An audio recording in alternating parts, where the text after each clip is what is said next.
Hello student, I am doctor Anu Banshiwal और आज के ऑनलाइन लेक्चर का हमारा टॉपिक है basis of a finite dimensional vector space. इस टॉपिक के बारे में हम अर्लियर जो ऑनलाइन लेक्चर्स हैं उनके अंदर इसकी डेफिनेशंस और एग्जाम्पल स्टडी कर चुके हैं।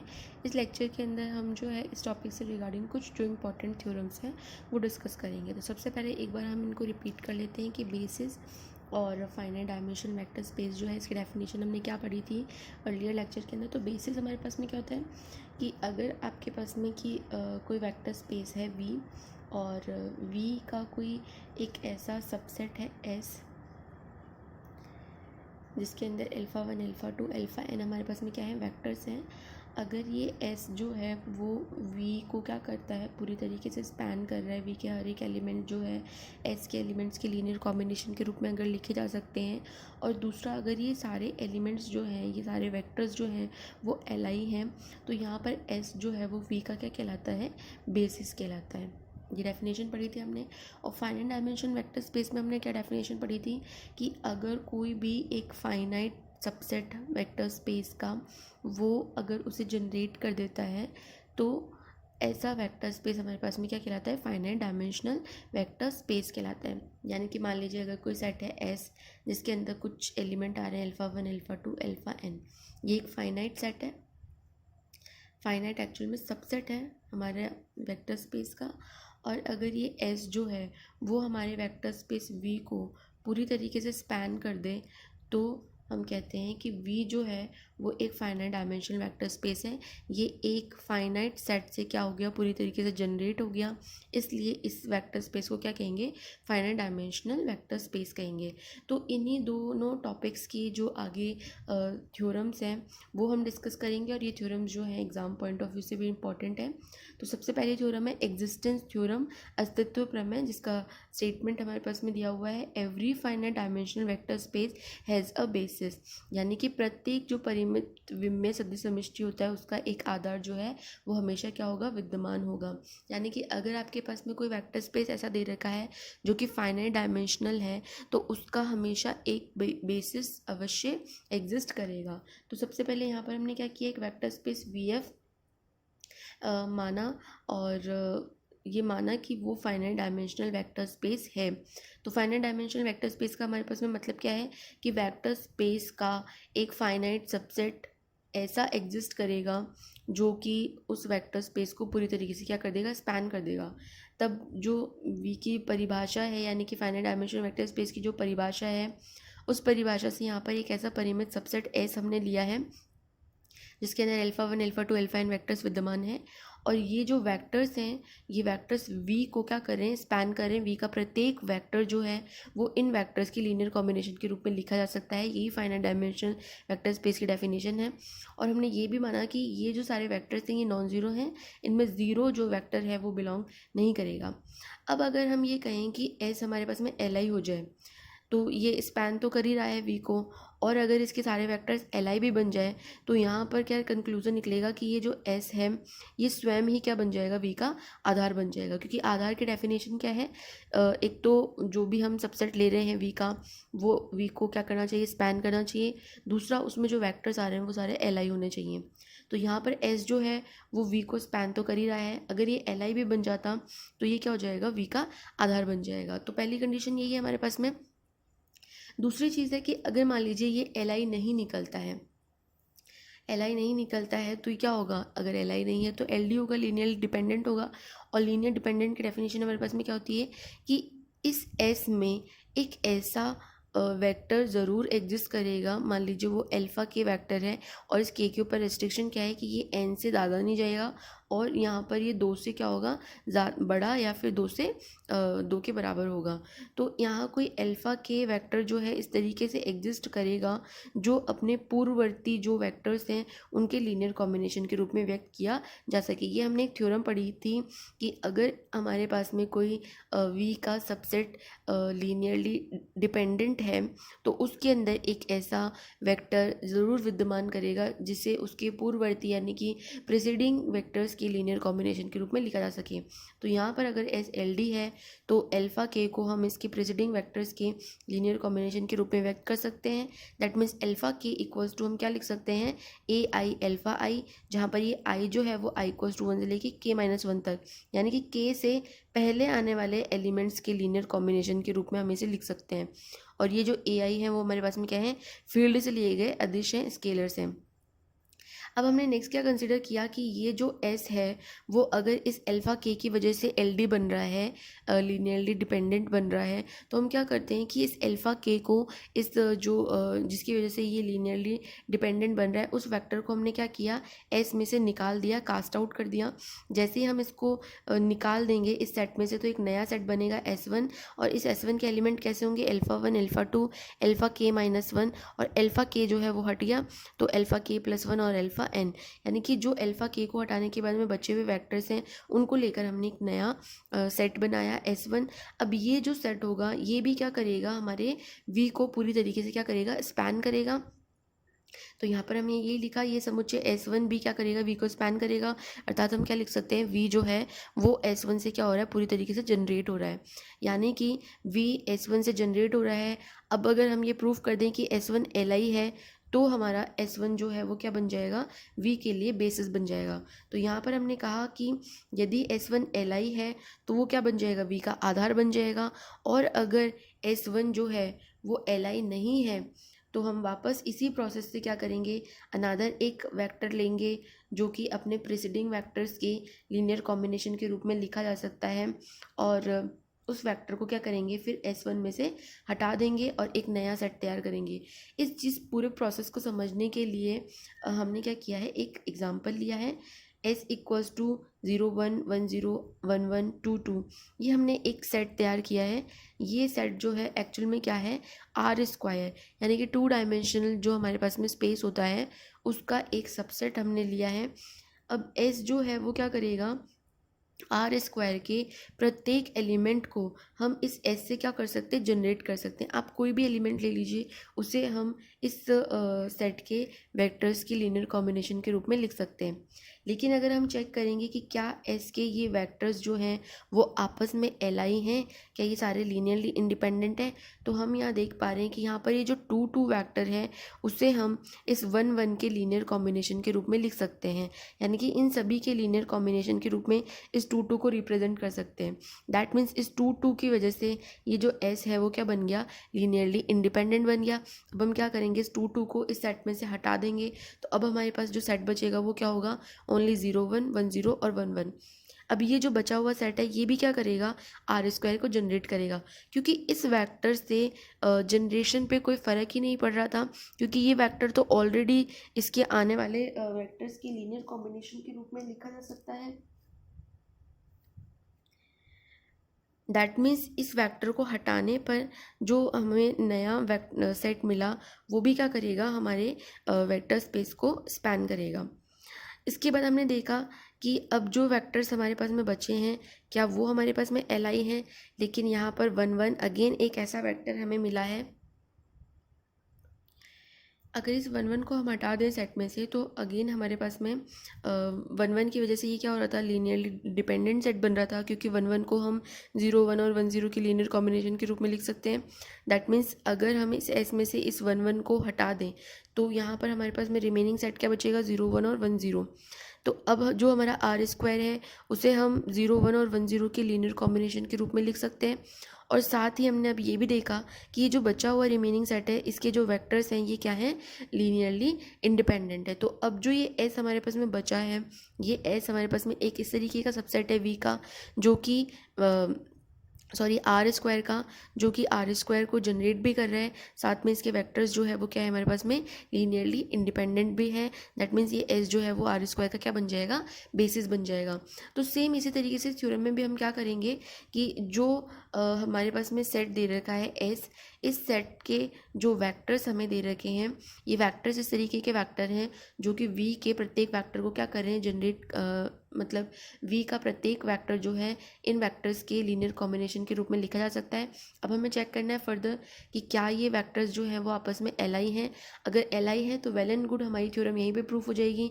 लेकिन अगर ये एल नहीं है और एल है, तो हम क्या करेंगे कि जिस एलिमेंट की वजह से ये एल बन रहे हैं उस एलिमेंट को हम क्या करेंगे, हमारे सेट में से निकाल देंगे और एक नया सेट प्राप्त करेंगे।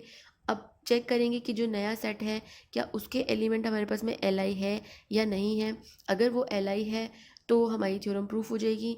अगर वो एल नहीं है तो वापस उसमें से जिस एलिमेंट की वजह से वो एल बन रहा है उसे हम क्या करेंगे, सेट में से लेस कर देंगे, हटा देंगे और एक नया सेट प्राप्त करेंगे।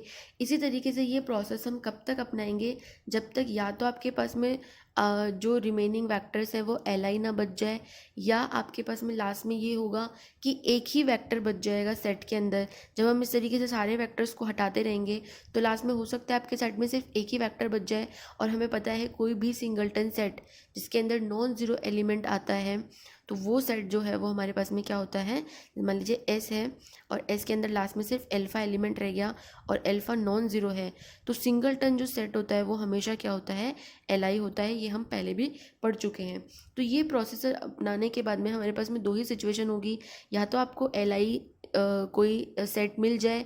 अगर एल आई सेट नहीं बनेगा तो लास्ट में आपके पास में एक ऐसा सेट मिलेगा आपको जिसके अंदर सिर्फ एक ही एलिमेंट रह जाएगा, एक सिंगल एलिमेंट रह जाएगा और सिंगल एलिमेंट रखने वाला जो ये सेट होगा वो क्या हो जाएगा, हमारे पास में एल आई हो जाएगा। और ये जो सिंगल एलिमेंट है ये हमारे वेक्टर स्पेस को स्पैन भी करेगा और एल आई भी होगा। तो इस तरीके से वो क्या बन जाएगा, उसका आधार बन जाएगा। इसका मतलब है कि अगर इसी प्रोसेस को हम रिपीट करते रहें तो लास्ट में हमारे पास में किसी भी सिचुएशन में हमें वी का एक बेसिस जो है वो ज़रूर मिलेगा।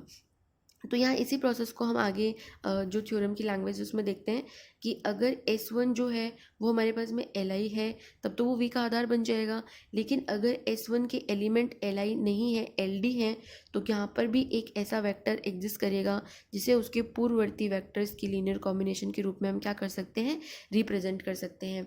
अगेन जिस वेक्टर की वजह से ये हमारे पास में Ld बन रहा है उस वेक्टर को हम क्या करेंगे, हमारे सेट में से कास्ट आउट कर देंगे। तो हमने यहाँ देखा कि S1 में से AI को हटाने पर हमारे पास में एक नया समुच्चय S2 प्राप्त हो जाएगा। और S2 एक ऐसा सेट है जिसके अंदर ना तो अल्फ़ा K आ रहा है, सॉरी, और ना ही अल्फ़ा I आ रहा है। इसका मतलब अब ये जो सेट हमें प्राप्त हुआ है जिसमें से हमने ये दो वेक्टर्स हटा दिए हैं, उसके बाद भी ये जो S2 हमें मिलेगा ये एक ऐसा समुच्चय होगा जो कि V को क्या करेगा, V के प्रत्येक एलिमेंट को क्या करेगा, स्पैन करेगा।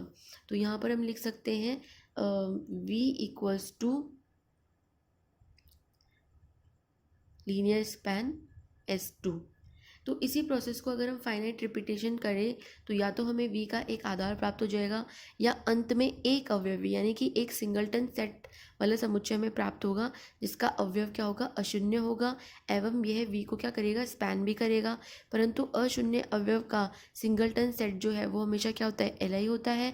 अतः V का एक क्या होगा, बेसिस होगा। परिणामतः अगर इसी प्रोसेस को हम रिपीट करें तो हमें हमारे पास में लास्ट में VF का एक आधार जो है, एक बेसिस जो है वो अवश्य क्या हो जाएगा, प्राप्त हो जाएगा। अब नेक्स्ट थ्योरम देखते हैं हम। एक परिमित विमेय सदिश समष्टि के किन्हीं दो आधारों में अवयवों की संख्या हमेशा क्या होती है, समान होती है। मान लीजिए अभी हमने ये पढ़ा कि किसी भी फाइनाइट डायमेंशनल वेक्टर स्पेस का हमेशा एक बेसिस अवश्य विद्यमान होगा, लेकिन हो सकता है एक से ज़्यादा बेसिस हो। तो अगर हमारे पास में किसी भी फाइनाइट डायमेंशनल वेक्टर स्पेस के बेसिस जो हैं वो दो हैं, तो उन दोनों बेसिस के अंदर जो एलिमेंट्स हैं वो क्या होंगे, सेम होंगे।